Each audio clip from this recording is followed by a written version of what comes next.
While Republican presidential hopefuls duke it out in Iowa, President Biden hits the road to sell his agenda. For analysis of the 2024 campaign, we turn to our Politics Monday team. That's Amy Walter of the Cook Political Report with Amy Walter and Tamara Keith of NPR. It's great to see you both, as always. So we've got these Republican presidential candidates colliding in Iowa. Let's talk about Ron DeSantis, because he's trying to reset his campaign. And Amy, you wrote a piece about his perceived failure to launch. What did you find? Well, I did this by looking both at the polling, so what are we looking at by the data points, but also listening to what voters have been saying across the country, interviewing Sarah Longwell, who's been on the show many times, who's a strategist who interviews a great number of Republican voters. What it seems that Ron DeSantis, his biggest stumble, I would say, was messaging and timing. The timing was he decided to wait until earlier this summer to officially launch his campaign. But he was the hottest at the end of 2022, wondering if he had taken that momentum and built on it, announced earlier and kept driving that, rather than going back to Tallahassee, doing his job as governor. And the second is messaging. It was clear in all of those focus groups that she had been conducting over the last year what Republican voters, especially those who are in the camp of either I'm never voting for Donald Trump or I like Donald Trump, but I'm open to other alternatives, maybe 50, 60% of the electorate. What they were saying is they liked Ron DeSantis because he looked electable and he could win swing voters. DeSantis instead decided to focus his message on being the woke candidate, or the anti-woke warrior, going after cultural issues, using his time at the governor's office to go after a whole bunch of those issues. And it kind of moved him off of that talking point that was really hitting home for those voters. And then the indictments happened and it just drowned everything else out. Tim, on the issue of momentum, how important is Iowa to Ron DeSantis or any other Republican at this point who wants, or I guess really needs to show that they can mount a serious challenge to Donald Trump, who is the dominant force? It is the first opportunity to pierce the inevitability of Donald Trump. And it may be one of the only opportunities, because momentum is a thing in primaries. And at the moment, he has the prohibitive lead in the polls. I was in Iowa a couple of weeks ago. I was on vacation. I was riding my bike across Iowa, so I saw a lot of back roads, a lot of front yards, a lot of driveways.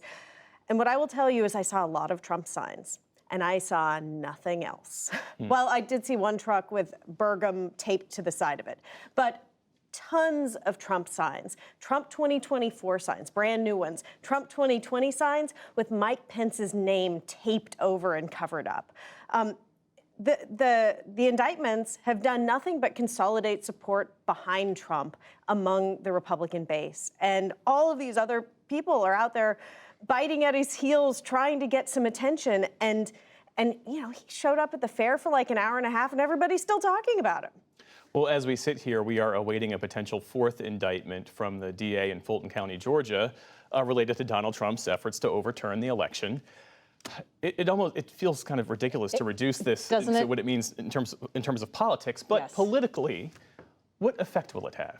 It feels like we're just listening to white noise, and you can hear that too from voters. That's sort of what they're saying is, I don't know what indictment are we on, what's happening. And as you heard in Lisa's piece, you do have a segment of Republican voters who believe that all of this is targeted at Donald Trump because these nefarious actors don't want him to run for president, don't want him to win again. But I think for the folks who are outside of that group of voters, they too don't really, they've already made their mind up about Donald Trump and whether these are serious charges or not serious charges. Does this move the needle? Probably not. I think the only thing that moves the needle is when we get to a place where we actually have potentially a trial. And there was some news today that if indeed an indictment does come down from Georgia, this could be televised, unlike the federal cases. That adds just an interesting new layer. Not saying that it's necessarily going to get people to feel one way or the other, but it would be, just imagine this happening, a televised trial of a potential presidential nominee going into an election. We've just obviously, we've never seen anything like this. Indeed, and as for the Democrats, President Biden, members of the cabinet, members of the administration are going across the country on this anniversary of the passage of the Inflation Reduction Act.